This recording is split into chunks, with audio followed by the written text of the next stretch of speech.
Now, brothers, in this portion of the video right here, we're just going to transition over from Mr. George Floyd, the brother who was murdered by the Minneapolis PD on May 25th of this year, over to Mr. Ahmaud Arbery, the brother who was ritualistically removed on February 23rd. And the reason why I believe that he was ritualistically removed just like George Floyd was is because, number one, as I've already stated, all of these quote-unquote racial crimes that get promoted nationally or internationally are Cabalistic in nature. They're ritualistic removals. They view the so-called black man as having the highest level of spiritual resonance. So when he is ritualistically sacrificed, that garners more power for this society. As I've already stated, there are intelligence agents that are strategically placed in many of the major police departments all across America so that they can execute many of these ritualistic removals of so-called black men in order to fulfill Cabalistic events numerologically. When you look at Mr. Ahmaud Arbery, we see that he has the double A's in his name, Ahmaud Arbery. So that comes to the number 11. The A in Ahmaud equates to number 1, and the A in Arbery equates to number 1. That makes the number 11, which of course represents an awakening. In the middle of the number 11 is the portal towards enlightenment. I'm going to be going over the ritualistic component of his removal right after this segment right here, but I just want brothers to pay very close attention to the fact that, as I've already stated, anytime that there's a murder that occurs and they promote it nationally or internationally, it's not just something that happens. It was very clear to me that this cat here was targeted for termination because he fulfilled a lot of the Cabalistic criteria. So anyway, let's just see what occurs here, because from a two-dimensional perspective, I wanted to go over this video so that brothers understand that the way in which he conducted himself in this run-in with the police right here, hopefully none of you younger cats or any of you older, more mature brothers would even consider conducting yourself with law enforcement like he is, because there's no here. It's very obvious to me, even though his father denies it, that he has some type of psychological issue. I've seen multiple videos with this brother in the video, and he's always depicted wearing an overcoat with no shirt underneath. I'm not quite sure if he was homeless. I don't know if he was receiving any type of help psychiatrically.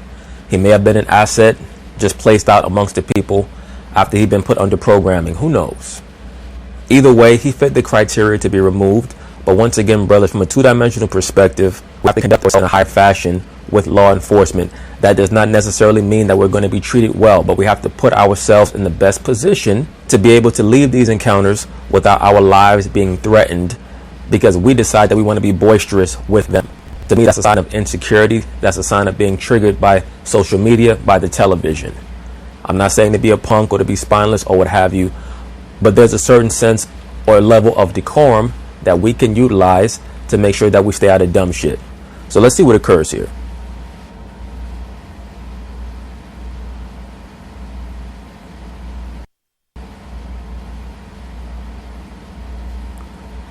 You off work today? You're just rapping in the park.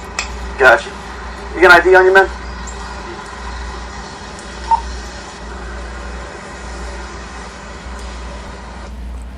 Brothers, once again, no disrespect to this cat right here, but he seems to be struggling with something psychologically. I don't know if he was on medication or what have you, but he used to be homeless. And if he wasn't, his parents were presiding over him. He had a legal issue like in 2013 for a low basketball game. I saw footage of him getting arrested for supposedly stealing a television out of Walmart. So there were little things that put his name on the blip, made him a candidate to be removed. No doubt about it in my mind. All right, thanks, man. Be right with you, okay? Why am I fucking with you? You want to know why I'm fucking with you? Keep your hand in your pocket. I ain't got shit on me. What the fuck you... Now, brothers, you see how he was approaching the police officer right there? That's not intelligent. Now, to a degree, he might have a point. Maybe he feels like he's being harassed. He also seems to understand that they cannot search his vehicle unless he consents. All of that is well and good. But the way that we depict or portray ourselves many times is going to determine not only how we're treated, but whether or not we're going to be able to leave skirmishes or encounters without any scratches.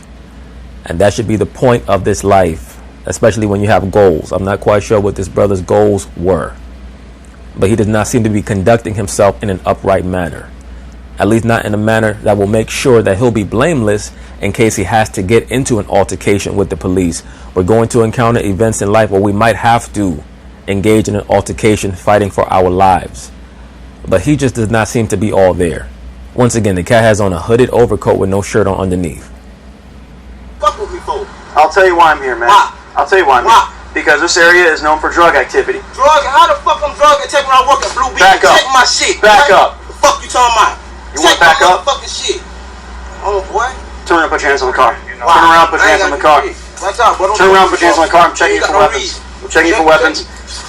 You got no reason to touch me, bro. I'm not searching you. I'm checking you for weapons. All right, man? You don't have any warrants. I know, but you're coming up on me. You make me kind of nervous. Okay? You bothering me for nothing. You can't go on my... Let me say this very quickly. I'm sure that a lot of wokedies will say the white boy, he's acting shook, he's acting scared. He said, you're making me kind of nervous. I promise you that any police officer or form of law enforcement, if someone appears to be, like Mr. Ahmaud Arbery appears to be, if not mentally unstable, maybe inebriated or high on some type of intoxicant or drug or what have you, even though he says that he's just chilling in the park rapping, you have to be on guard. Not that you're shook, but you're going to be on guard because you don't know what this person has on him. That's why the officer wanted to check him for weapons. He actually did him a favor because just this cat charging him like that, he could have taken out the taser. Now his partner's even more shook than him. He's going to pull out the taser just off GP. Car. You're not allowing me to search your car? You can't go in my shit. I'm not asking you. Just don't reach the car, man. Hands out your pocket. Hands out your pocket. Down. Warning, down. Stay on the ground. Just stay on the ground, okay? Keep your hands out. No, keep I've already checked him for weapons. I've checked him for weapons. Okay. I'm trying to ease my mind. I'm rapping. I rap, bro. I rap. I got you, man. But when you run up on me and you get really jumpy, that's gonna make me nervous too. My day. I got 1 day off a week. 1 day. Okay. 1 day off a week. I'm trying to chill on my day off, bro. I'm up early in the morning trying to chill. He was very aggravated. Yeah, that was. I tried to tase him. You did try to tase him? Yeah. You got to the point where you had to tase Well, him? it was. I didn't realize he'd already patted him down for weapons, and I could see there's like a wallet or something, and I could see him going like that. He had a big heavy coat on, and he just wasn't moving fast enough. Okay, so now, brothers, as off-putting as this picture might be, for many of you cats out there that might be watching this portion of the video, I did want to include this image because I think that it's extremely essential for brothers out there to truly ingest the condition of the battle that we're in within this captivity, and to never sleep, always remain acutely aware of the position that we're in within this society and what rulership actually is. Hardcore rulership is what we're looking at right here, with this quote-unquote officer's knee on top of this brother's neck. That's how you maintain power and dominance.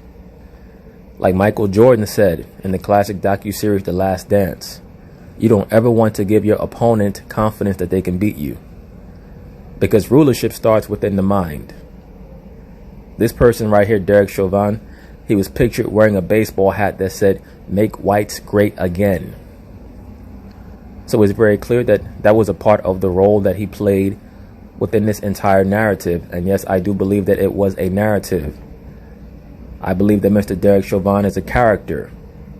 In my view, he's an intelligence agent who handpicked George Floyd to be the unwilling and unwitting participant in a ritual to once again foment racial antipathy within America. This year is the year of the great revealing. 2020 is the time period in which you're supposed to be able to see certain things. That's why they're rushing the timeline. It's time for you to face facts, so-called black man. Stop looking for equality and start looking for authority. Not even between the races. Start with your own household. Number one, how can we gain authority over ourselves? We have to put down the weed. We have to moderate what we intake, what we ingest, our communication, our friendships, our fellowships, our relationships. And yes, the so-called black man should be the head of his household. And that does not mean in a despotic or tyrannical way. But you should be able to preside over your family. You should be the source of knowledge, wisdom, and understanding. And that's going to assist us in avoiding situations like this. Because part of the reason why these situations continue to happen, right now I'm speaking on a 2-dimensional level, not a 3-dimensional level. But once again, part of the reason why these situations continue to occur is because the so-called black man has become a byword and a proverb, an astonishment in the eyes of his adversaries. It's like we walk down the street and we're butt naked and we don't even know it. Everybody's pointing and snickering and we cannot figure out what the joke is. You understand? The joke is that we do not accept our real culture. We call ourselves by a color, not a culture. So therefore we have cut ourselves off and acknowledged that we have no history, because black is not a race, black is not a history, black is not a land, black is not a language. It's none of those things. And that's why when our people become frustrated, they conduct themselves like children, because they have not inherited anything from our forefathers. They've decided to cut ancient history off. They've decided to cut relatively recent history off, depending on what you define as recent history. So this is the result right here. That's from a 2-dimensional perspective. From a 3-dimensional perspective, once again, in my view, this person, Derek Chauvin, is a purposeful antagonist. He's an agent of chaos. His job was to tip off much of what we're seeing across the country. Many of these mayors and governors are acting as if they're quizzical and don't know where many of these rioters are coming from. Some of them might not be in the know, but in my view, most of them are in the know. This has been used as justification in many cities to once again force people back into their homes, to give them quote-unquote curfew. They're trying to train the people of America like little kids or like pets. Okay, go back to your room. You understand? And it's not going to be until the people of this society, of this country, figure out that their quote-unquote duly elected officials are puppets themselves, that they'll be able to liberate themselves. But let's delve a bit deeper into the events that have been occurring with Mr. George Floyd and also Mr. Ahmaud Arbery. Because as I've stated, 99.9999% of racial incidents that occur between the police and so-called black men that gets pushed and promoted nationally and or internationally are contrived. They're narrative driven to fulfill a ritualistic / Cabalistic purpose. So let's delve a bit deeper into why I say that. We'll start, of course, with the Derek Chauvin / George Floyd narrative or storyline. So brothers, I mentioned over the course of the George Floyd riot video that Mr. Derek Chauvin was depicted with a "Make White Great Again" hat. And I also stated that beyond a shadow of a doubt in my mind, he is an intelligence agent whose job it is to help foment some level of enmity between the quote-unquote races, to push that Hegelian dialectic of white versus black, the checkerboard floor, Masonic principles playing out in the quote-unquote real world.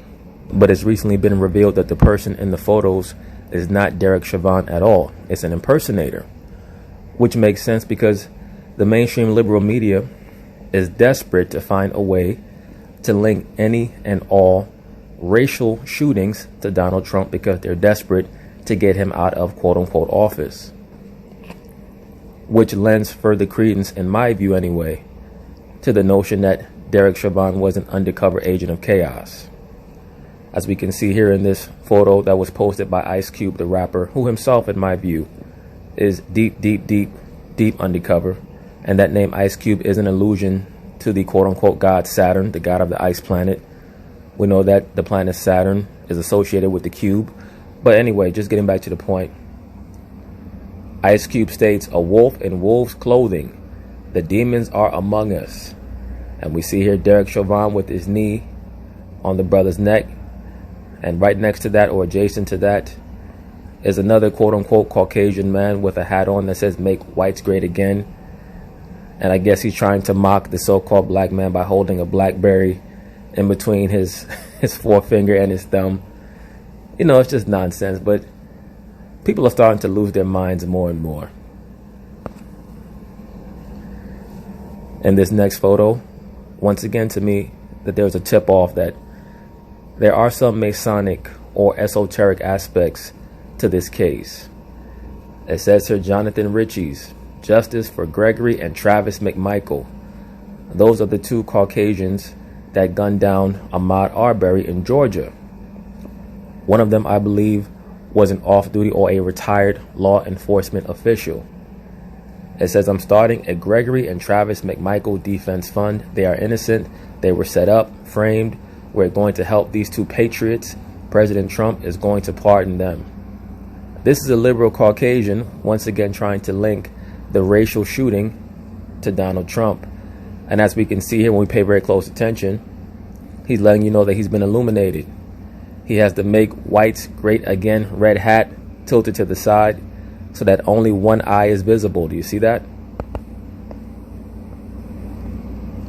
It says Make Whites Great Again, and only the left eye is visible, to show you that he's been illuminated or enlightened. He's in the club. He's in the know. Based on available evidence, the viral tweets are incorrect to identify Derek Chauvin as the man in the photograph. I would agree with that, because this person here is clearly not Derek Chauvin. As I've already stated, I don't even believe that the Caucasian man in the mugshot is Derek Chauvin. Let's delve a bit deeper into that. So, brothers, the role of Mr. Derek Chauvin in this entire storyline is to act as an agent of change by forcing the chaotic mindset onto the masses, because through chaos, then a new order can be implemented that makes him a great enlightener. And of course, whenever you frame or juxtapose that dynamic of quote-unquote white man and quote-unquote black man, that's the perfect recipe to increase the potency of the storyline exponentially. Everybody becomes interested, because the image of the Caucasian man right now in America is constantly being derided on television as a quote-unquote great oppressor. Even the liberal Caucasian female is on the attack against her own man. So they're trying to put him on the defensive. Why is that? It's because they understand that the so-called conservative Caucasian especially thinks with a ruling class mentality. And he and she are far more likely to question the protocols of this society and what's going on. They're truly the great impediment to the implementation of the quote-unquote New World Order. Because the conservative Caucasian, number one, believes in the scriptures. They're the ones that are really the most defensive about vaccinations, because they understand that the quote-unquote mark of the beast is going to be associated with these forced or mandated vaccinations. They're the most likely to question authority. They're the most likely to be gun toters or gun carriers. So that's why right now the conservative Caucasian man has the X on his forehead. He's been marked for removal. Not necessarily termination per se, but removal, because they're not worried about people of color at all. They understand that most of our people have been programmed to think at a very low level and to seek after their favor. But once again, once you frame a story with Caucasian man versus black man, now society at large, especially the liberal media, can play the quote-unquote race card and act as if they care about the life and the plight of the so-called black man in this captivity, and they do not at all. At all. If you want to see the crime rate of a city, of a state, increase sharply or starkly, just put a Democratic mayor or governor in charge. I promise you it will. I promise you it will. And what the Democrats will do, not only will crime rise, but they'll teach lie on top of lie to your children. So Mr. George Floyd was a major pawn in this game. And once again, I do believe that Derek Chauvin is an intelligence agent. Let me show you why. So, brothers, as you can see here, these are the Cabalistic aspects of Mr. Derek Chauvin's last name. In the full reduction, it comes out to the number 33, or the word orange, the great enlightener, the bringer of understanding. When someone brings you wisdom or understanding, it's not always going to be palatable, It's not going to be in a way that you understand or can ingest easily. That's the point of these constant race-mongering tactics by those in the know, the great puppeteers. They're trying to bring you into the fray of globalism. If you notice, most of these quote-unquote protests now are 60% so-called Caucasian people. There was a time back in the 1980s, 1990s, when if Al Sharpton or Jesse Jackson or Louis Farrakhan were to call for a march or a protest, it would be 85, 90, 95, maybe even 99% so-called black people there. Now we're not even allowed to protest our own issues and our own causes. If something happens to a so-called black man, you look at the crowd and it's like 2% black men in there. The rest are liberal, loudmouth black women, homosexuals, liberal Caucasians, loudmouth feminists. So-called black man, you're not even allowed to speak for yourself. They've abducted your method of expression. That's why I state we have to start enclaves where the so-called black man can converse amongst each other and get a greater understanding of what's going on within our demographic, because they do not give a shit about us no matter what they say. But once again, in the quote-unquote gematria, we see Mr. Shaban's last name comes out to the number 33. He played the role of the great enlightener, the portal opener. And once again, the role of these narratives is to bring the so-called black man and woman into the globalist fold. That's why you see a lot of these liberal mayors and governors are bringing up the name Martin Luther King. That's their favorite control mechanism. Whenever a racial instance occurs, whether it's Andrew Cuomo, or as I call him, Andrew Corleone, or Mayor Bill de Blasio, aka de Blasio, they're going to call down the name of Martin Luther King because that's a control tactic. They never call down separatists like Marcus Garvey or Malcolm X or people like that. They always call down Martin Luther King because they look at you as a child or pet. That is how they look at the so-called black man. The so-called black woman, they look at like a maid. She's the assistant. If you ever notice in movies, for the most part, the black female lead plays the secretary or the office assistant to the Caucasian female. But the so-called black man, you're like a pet. But just getting back to the point, as we can see here in the full reduction, Derek Chauvin's last name came out to the number 33. So that was his role in this attempt, this successful attempt to promote chaos.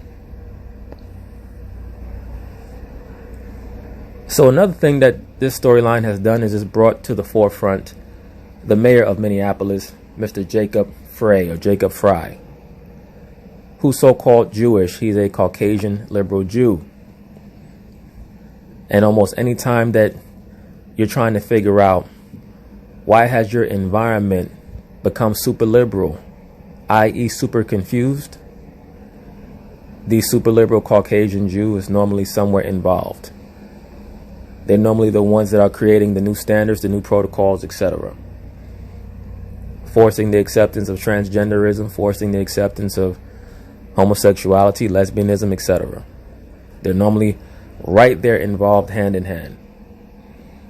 And as we can see, this person, Jacob Fry, was born to be a high-level member, a notable member of the entertainment industry. The political sphere is a part of the entertainment industry. Why do I say that? All you have to do is look at his date of birth. July 23rd, he was born on the Heliacal Rising. I'll be touching on the importance of that date, July 23rd, in other videos, particularly pertaining to the Chicago Bulls dynasty, the Last Dance, etc. I will be addressing that. But this person here, Jacob Fry, is a Kabbalist, a very high-level wizard, and as I've already stated, a super liberal Caucasian Jew. Therefore, he is a Saturnian, meaning what?